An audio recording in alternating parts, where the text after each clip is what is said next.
The reputation trashed, fires lit, windows smashed. In Portland, police say there was nothing they could do. The state law that now ties their hands when chaos breaks out. It is 10 o'clock. Good evening, everyone. I'm Jeff Giannolo. And I'm Elizabeth Din. Thanks for joining us. Downtown Portland, as we reported to you, suffered another round of damage from riots this week.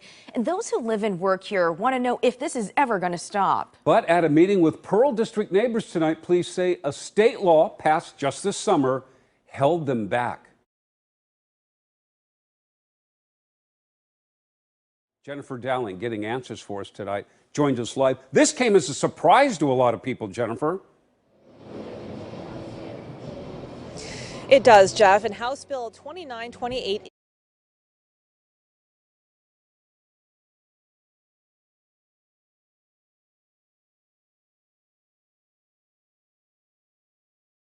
is the reason, according to Lieutenant Jake Jensen this evening. He says that chaos broke out this weekend near the Justice Center in Southwest Morrison and 2nd Streets, and no intervention was done.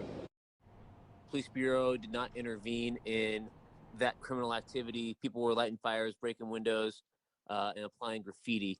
With more damage done to downtown buildings this week, Lieutenant Jake Jensen explained to residents in the Pearl District Neighborhood Association meeting why more hasn't been done to stop it.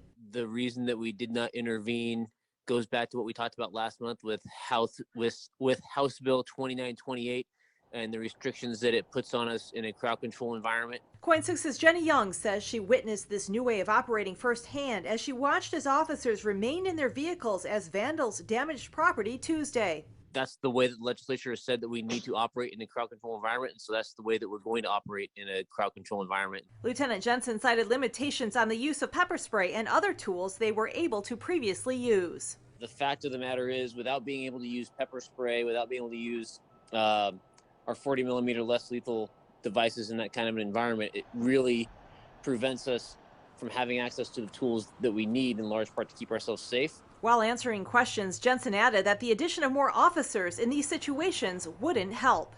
This issue, if I'm understanding correctly, will not be solved no matter how many officers you bring back. Yes or no?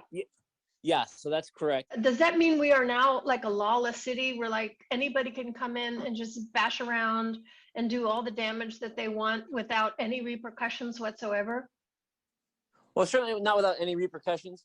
The consequences are going to come not on the night of, but through follow-up investigations. And we reached out to legislators to try to get a comment on that House bill, but have not heard back yet tonight. Meantime, Lieutenant Jensen says that all law enforcement agencies statewide have to follow these rules. That includes the Oregon State Police and sheriff's offices as well. He says they're trying to come up with solutions, including perhaps the use of shields as an added protective layer. Reporting live in Portland, Jennifer Dowling, KOIN 6 News. Have you noticed that as everything around you seems to decline, one thing still grows? It is the power of your rulers.